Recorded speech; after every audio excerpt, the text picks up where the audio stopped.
to see how you're stacking up against your competitors, and I think that's kind of an advanced thought compared to a lot of what I see now. So I'm going to briefly tell you a little bit more about her, and then I'll have her up. Her experiences range from working with top social media software companies and consulting with brands, agencies, and PR firms. And she's held positions in management consulting, and was a former software analyst at Forrester, and was also a PR and marketing executive. So she has kind of the whole perspective, I think, on the different components of this industry. And she also has 4 books, which is more than I have, and hundreds of white papers, also many more than even I as a writer have. And she's been the subject of articles in a wide range of publications, from USA Today to Business Week to Ad Age, one of our competitors, the New York Times, the Wall Street Journal, and she's the emeritus president of the Los Angeles Social Media Club. So please give her a big round of applause, and come on up, Dr. Natalie.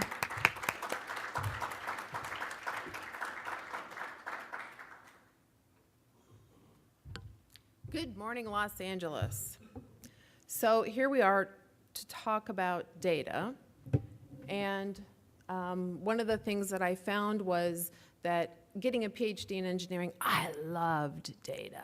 It was really cool. And my job was to take that data and make meaning of it. And that's kind of where we are in social media today. So in a world that's increasingly digital and increasingly social, there's a new wave of brand building.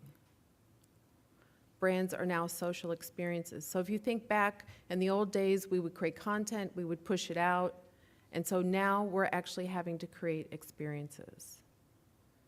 Brands are digital activities and digital experiences. And so what customers are really looking for is they're not really interested in the content for content's sake. They're interested in taking that content and creating an experience out of that.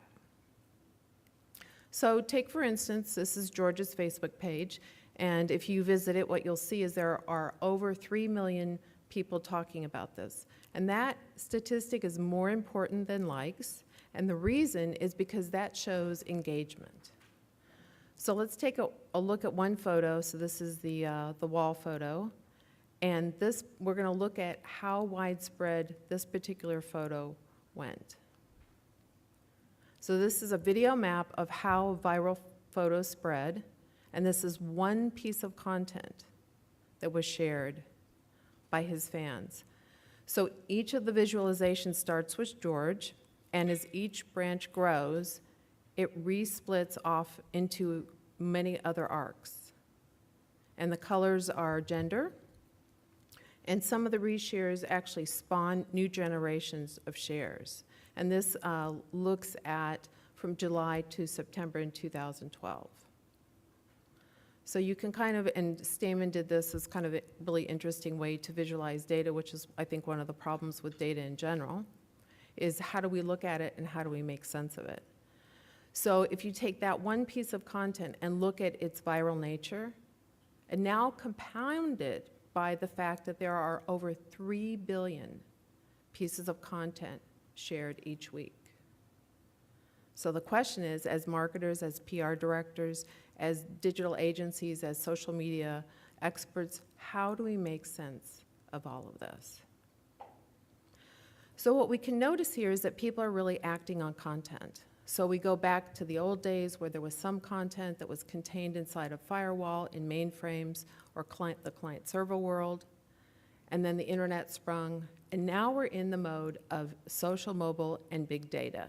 And the conversation around big data is really about, we have all this data, how do we make sense of it? And we also sing, bring your own technology to work. So not only do we have people interacting at home, but they're bringing their mobile devices and they're interacting at work. And so now that's even become an issue for IT, right? How do you govern that? How do you share that? And how do you make sense of this? So really what I see is that marketers are in the business of making connections in a constantly evolving ecosystem. And I just had a big hug with my friend Sanjay back there. We were both commenting on how fast this world is changing and how difficult it is to keep up. And it's definitely drinking from the fire hose. And so hugs are really precious. That's just my personal opinion. So in my opinion, there is a lot of value in the social currency. And when I get asked to speak, a lot of times with executives who aren't necessarily on board, so I would guess most of you in this room are early adopters or innovators. You buy into social, you get it, and now you're having to explain to what I would call the pragmatists. So I'm really talking about Geoffrey Moore's technology adoption curve. I took that and I kind of looked at it as how is this evolving in corporate America? And so what's really interesting to me is that we have this whole industry, now we're in the middle of big data, and we really haven't mastered the social business case. And so back in 2008, when I was at Forrester, I wrote the world's first social media ROI calculator. Back then, nobody cared. It's now becoming something that people do care about because we're really asking, okay, so we have social media. Is it possible to give attribution? And after I speak, there's going to be a great panel talking about this in detail. What I found really interesting as I was watching the Twitter streams is that a lot of people think it's too fluffy to measure. The data is too difficult to measure. And so you see the conversation, well, would you calculate the ROI of a phone? I mean, it's kind of like it's ubiquitous, right? Everybody has a phone. Or what about the ROI of your mom? And then there was one really cute tweet about putting on your pants in the morning. I think there is a return on investment for that. In fact, I think there is an ROI for anything that truly provides value. And the quandary that we're in right now is really trying to figure out how do we make sense of this. And I thought this infographic was kind of funny because someone actually took the meme and turned it into a calculation. So if we can calculate the ROI of our mom, we can calculate the ROI of social media. It just requires a new kind of discipline. So for marketers, what's the goal of all this, posting all this content? Well, in the traditional sense, it's really to look at increasing positive sentiment, share of voice, awareness, interest, and consideration. I saw a tweet from yesterday about the marketing funnel is now the pretzel funnel. And it's kind of true because it used to be a linear model, and now it's kind of all over the place. What drives consideration might drive awareness. And what we're really looking for, even if you're not a marketer, is increased lead conversion rates and sales. And at the end of the day, what we really want are loyalty, brand advocacy, and referrals. Because we know, as Tom Peter calculated 25 years ago, it is cheaper to market to someone who's already on board with your company than it is to acquire a new customer. And one of the things that when I talk to executives about social media, and they say, Dr. Nat, don't tell anybody, but I'm not really sure I get this stuff. Could you tell me what it is, but don't tell anybody I don't know? So I'm like, okay, in confidence, I will tell you. And as a young engineer, I worked for a large company, and it was General Electric, and they put me in the position of creating tungsten carbide tool bits. Yay. So here I am, just graduated from the University of Michigan, very excited, and this is the first job I landed. Loved being in GE, but I wasn't really quite sure. You're probably wondering, why is she talking about social media if she has a PhD in engineering? I'll tell you, I turned lead into gold. So back to my story. So I'm sitting in the meeting, and there's engineers, and there's marketing people, and there's the sales people, and like every functional group is there, and they're arguing about our production and what we should focus on. So the salespeople were saying, well, we make these tungsten carbide tool bits and we cover them with this substance called titanium nitride. And what you need to know about that is it's gold in color. A little bit softer than the other ones. And the engineers are going, no, look at the data, look at the hardness, look at the strength. Those white ones, aluminum oxide covering, they last longer. They're better for our clients. Our clients are gonna like that. So I'm sitting there listening, and of course, your first job, you always wanna make a contribution. So I raised my hand and I said, have we ever asked our customers? Oh, the room bursts into laughter. Natalie, why would we ask our customers? They don't know what they want. And I was like, wow, wow, that's really interesting. So after the meeting, I went to my boss and I said, hey, can I have two of the gold one and the white one? I want to go and talk to a couple people, some of the machinists in the local machine shops here in Detroit. He's like, okay, but clock out because I'm not paying you to go do a customer focus group. I'm like, okay, and I was really determined. And I don't know if this is like something in my DNA that I can't help myself, but I really wanted to know what the customer thought. Because to me, it made sense. Why wouldn't we make what the customer wanted? So I go to the machine shops, and I'm standing in front of these guys who've been machinists for 30 years, right? This is their career. I hold up the two bits, and I say, which one do you like better and why? Really, really simple data. And they go, oh, we love the gold one. I said, really? You know it's not as hard and it doesn't last as long. And they said, yes, but it makes us feel happy. So, what I tell CEOs is that social media is really understanding what your customer is thinking and saying, what your competitors are doing, and really trying to make sense of that so we can make better business decisions, so that we're here for the long run.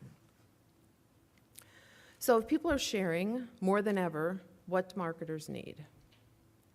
Well, I teach a course at Anderson, and it's one of the first business courses in a university on social media, so I'm very proud to represent. And I was starting to look at the 6 steps that one, and we just made these up randomly, to try to contain this process. So step 1 is monitoring and listening, and we'll talk a little bit more later in the talk about how this has evolved. We look at measurement, we look at audience, right? What do we know about the audience, their likes, their dislikes, where they live, how do we interact with them? And then content. So if we really have measured and we really have monitored and we really understand that audience, now it makes sense that we create content that is really what that audience wants. And now we can take that content and we can become digital experiences and digital activities. And step 6 is just basically about the politics, which we all know what that is. Not a lot of advice that I can tell you, except my boss told me 2 things: let the house burn down and fly under the radar. I still have a hard time, even though I got that advice 30 years ago, I still have a really hard time. I guess I'm an advocate, I don't know.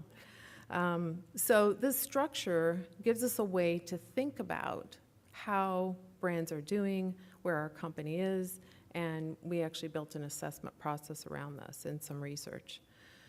So let's look at the monitoring part. Competitive intelligence has evolved. It used to be keyword, and now it's really about the interest graph, and it's based on the context of consumers and their collective actions. So imagine that we could actually collect online a perspective about the machinists. And what's interesting, here's another tip that I've used a lot and given to a lot of my clients, is that when the CEO or someone in your organization doesn't quite get it, what I do is I go out to Twitter or Facebook or YouTube, and I actually collect screenshots of what the customer's saying, the good stuff and the bad stuff. And then and on the bad stuff, I say, you know, here's something maybe we should be taking a look at. Well, when they see it, they're like, oh, can we take this down? This is horrible. Tell them to stop. And that's really where you see the new paradigm, where they don't get that brands are what your customers say you are. So to really make sound business decisions, we need insight into our customers' actions. We need to know what drives the most engagement and the most interaction. And we want to know what type of content to create, right? Is it video? Is it photos? Is it posts? Both Catherine and I love to write, so we hope that people care, but I'm going to show you some interesting data that says maybe we should become photographers. Where are people interacting, and when are they interacting? So I posed the question to the audience. Raise your hand. Wouldn't it be worth knowing what's relevant to your audience? The answer is yes. Thank you for playing. I appreciate that. I just want to make sure you're not sleeping. I see Sanjay back there smiling. I see Brian back there smiling. It's so nice to have friends in the audience. So As a professor and a consultant, I was looking for something to help me measure some of this stuff. And so there's a new kind of social media optimization based on industry reports. And it really leverages social media data, and it provides a competitive analysis and a look at brand engagement. And what it does for marketers is it allows them to evaluate content. So kind of what we went over before is what's the best type of content, what type, when to post, and where to post. So I'm going to show you a report. These reports are free. Anybody can access them. And this one I just did on the fashion industry. And we look at these different brands. And so in the first chart, what you see is the volume of content posted for all these brands. So the first thing, if you were among this group, is you can start to see who's posting the most content and where you stand with respect to that, right? Important data. And now you could use this kind of a chart to say to your organization, you know, we're leading it, we need to keep leading it, don't take away my budget. Or you would be able to say, you know what, we're way behind the 8 ball. We really need help. We need to figure out, you know, what we're going to do about the content budget. This post, this data was really interesting. So performance versus content type. If someone had asked me to predict this, I would have said video. And what's really interesting here is that photos are the most shared. And if you think about that, so you think about interaction dynamics, and you think about time. And so one of the things that I've noticed as being a, I guess, social media professional, I'm not even sure what to call myself, is that time is really precious. And so for me as a person, I'm honestly in the middle of social fatigue. I'm tired, right? And I'm one of the people who posts the most, or I used to post the most. And so if you think about the time allocation of your customers, I think the reason that this data, and we're going to look at this more in our report, is that photos don't require a whole lot of engagement. They're easy to look at. It takes a nanosecond or two. You like it, you share it, you retweet it, right? And so now if you had data like this for your industry, you would be able to look at what kind of content gets the most interactions, and now start to really think about your creative strategy around, if photos are one of the most popular ones, how are you doing that, or are you? Now this looks at, I know this is really hard to see, but we'll make all the slides available. And this is looking at post volume, so likes and comments.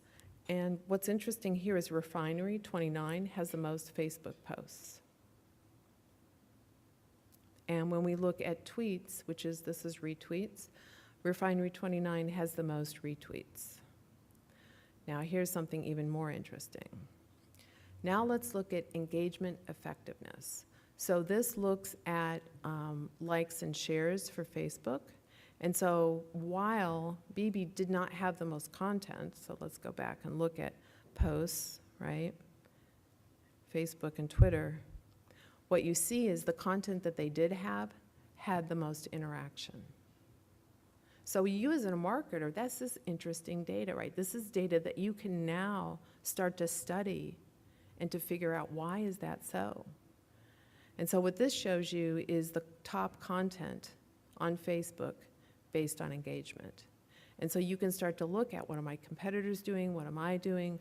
What has the most comments, the most likes? And now I can really look at my creative strategy and decide, am I on the right path, or maybe I'm not? Let's look at Twitter engagement. So what's interesting here is, and if we go back, we look at Abercrombie. So not a lot of tweets, not a lot of Facebook posts, but what's interesting is this content that they do have gets a lot of engagement on Twitter. And now you can take a look at the content and the interaction. So if we go back to the UCLA model, the first is doing this new kind of monitoring and listening. The second is, how am I going to measure? Well, this is an interesting measurement system. And now I can really study that audience. And now I can start to make better decisions about content and about interactions. So this is a way of starting to take that giant sea of information, that big data problem, and filtering it so that it makes sense for you and your business. What you really get is kind of a competitive dashboard so that you can now see, okay, so competitor one is doing this much on Facebook, this much on Twitter and YouTube, and I can start to compare and figure out where do I want to be in that list. You can also start to look at the type of content. So is it video? Is it user-generated? Is it tweets? Is it photographs? And now you can start to really think about, you can also look at the content and when it posts and how it posts and what gets the most interaction per day of the week, per hour of the day. And now you can actually start to take all this data, this big data, right? And kind of the topic here is great marketing comes from great data. And our conundrum is to make sense of the data. So if you had this information about content and about your data, then you could actually create a strategic marketing calendar where you could determine on Monday, where am I posting, Facebook or Twitter? What content do I need to repost? Most marketers, what I'm finding is they don't really understand EdgeRank. And for those of you who wouldn't raise your hand or don't know, what EdgeRank does is it looks at when the brand posts, and it looks at the affinity between the brand and what wall they're posting to. And over 90% of the content that most brands post does not get seen by their customers.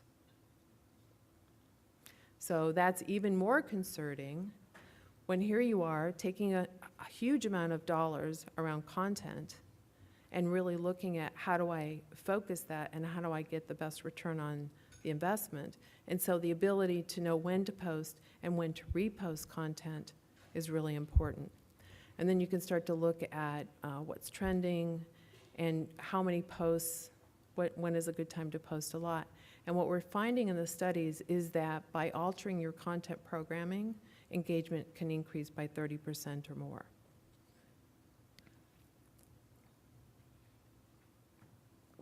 So what I've shown you is a real-time competitive intelligence about customers, about competitors, and about engagement. And so if I go back to think about my machinist friends, how engaged they were with those tungsten carbide tool bits and what they were talking about and what they really cared about, if I had the ability to take that data back to my management, which I eventually did, they still made the white ones, right? I mean, common sense doesn't run deep and wide in corporate America. And that's why we have step 6, which is politics and how to navigate that. What I find is that now I would really be able to make the best business decisions. And so this conference today that Catherine and the team here has put together for you is really about how do we make sense of this, how do we measure it, and what are our next steps. And so everything, at the end of the day, if our brands are digital experiences and social experiences, what we really want to know is how to take big data to content decisions to customer engagement. Because at the end of the day, that's really what we're after. And another thing that's really important is looking at ad optimization data, right? So if you have this context of all this information and you were going to post ads, you might want to use data like this to look at that. This is the URL for the industry report, so you just go to the site. You can pick the type of industry that you're in, and then just run the report. And so that's it. That's what I have for you today.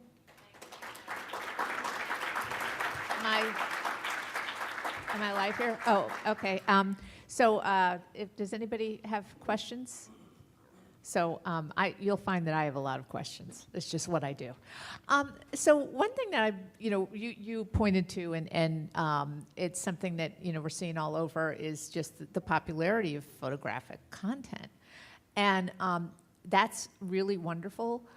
But there are a lot of brands that don't really have this huge reservoir of wonderful things to take pictures of, and my sense is that they have to get in on this game. They just have to find a way. So I wondered what your thoughts might be on how you can kind of change your brand strategy around being more visual and all that, when clearly that's a very important trend? So I have two stories. One is I was working with external hard drives. Another fun project, almost as fun as the tungsten carbide tool bits. And so they said to us, our sales are down, help. So we started to look at it. We did some mystery shopping, and we went into the Best Buy kind of stores, and we said we wanted this brand, and it was Life Studio by Hitachi. And what they said was, the salespeople said, oh, well, there's this extra software on the external hard drives, and it takes up space, and that's really not a good idea. They're cheating you, kind of. So buy these other competitors. So the mystery shopping gave us that interesting data. So then when we went back to the company, so we said, well, what is this software? And they said, oh, we were sad to hear that, but we specifically put the software on there because we found in interviewing customers, they can't find their files. And if there's someone like Catherine or I, and we have like articles that we repurpose all the time, and I can look at the front page of a PowerPoint and know that that's the one, and I can have 30 versions. I'm a visual person, I need to see it. So I said, okay, well, tell me what's the name of this software? And they said, Cool Iris. And I said, well, so what you're telling me is that you're having a hard time communicating what the software does and the value to the customers. And they said, yes. And I said, and how are you doing that? And they said, well, we have this Harvey ball chart that we put up our competitors, and we have these, it's those little dots, like half circle, full circle. And look, we have more dots than anybody. And I said, okay, as an industry analyst or former, that's Harvey ball charts are like our sweet spot. We like that. But to the average consumer standing in Best Buy, they don't even, like, when I remember when I was picking up digital cameras, how many pixels does a girl need? 1, 10? I don't know. What is a pixel? I mean, I know what it is, but what I really wanted to know was, could I blow up the picture without it being blurry? So I said to them, I said, so what if, I said, do you remember the movie Monsters, Inc.? And they said, yeah. And I said, do you remember that little eyeball named Mike? And they said, yeah. And I said, we're going to invent Cool Iris. Cool Iris is going to be an eyeball, but she's going to be a girl. She's going to have a pink bow on, really big, long eyelashes, and she's going to be the voice of the brand. And she's going to teach people through her tweets and through her Facebook posts the value of the software and engage people. And they're like, oh, problem solved. Another short story, working with Shaw Flooring. So Shaw sells to places like Home Depot, so it's a B2B sale. And I was on the phone with 5 executives, and one guy said, oh, this social media stuff is really stupid. I don't even know why we're wasting our time in this call. And then the other spectrum was, Dr. Knapp, please, I know in my gut there's something here. And I said, okay, so let's go back to the basics. Let's go back to, what do you want to happen in your business? And they said, well, when someone walks into Home Depot, we want them to ask for Shaw Flooring. And I said, that makes sense. I said, I've remodeled a couple of places, and I know that when I walk into a showroom, I'm just looking at reams and reams of stuff, but I'm really not a contractor, so I don't cognate which manufacturer. I said, and there's a problem in the remodeling industry. It's that the contractor never does what you say. So the bathroom ends up over here, the door ends up over here, and you're like, no, I just told you 2 hours ago, don't do that. Right? So there's a nightmare that goes on in the construction world. So I said, what if you made a destination community and you sponsored that quietly, and that invited homeowners as well as contractors to have a discussion, and the homeowners could rate the contractors, so kind of like an Angie's List or a Craigslist, where you could actually have the discussion and have people vet contractors. So you're solving a problem. And guess what? When people see that Shaw cares, there's an affinity towards that brand. So those are 2 examples of brands that don't necessarily seem like, what would you do? Like, people said, well, what are we going to do? Put up pictures of carpeting and floor samples? So, right, because that's you think, oh, my product, right? Or the hard drive situation. How are we going to do this? So what you really need to do, and part of the reason that I went from being a Forrester analyst and a CRM management consulting person to going to the agency world, is I really felt like if I was going to be good at this, that I really needed to understand the whole spectrum of what you need in order to create a social brand. And so that experience in the agency really taught me how do we look at this creative process to get out of our own ways, to get out of our normal marketing minds and really create digital experiences. Yeah, no, that's a great insight. Do we have any questions? So, well, thank you, Natalie. you. So please give her a round of applause.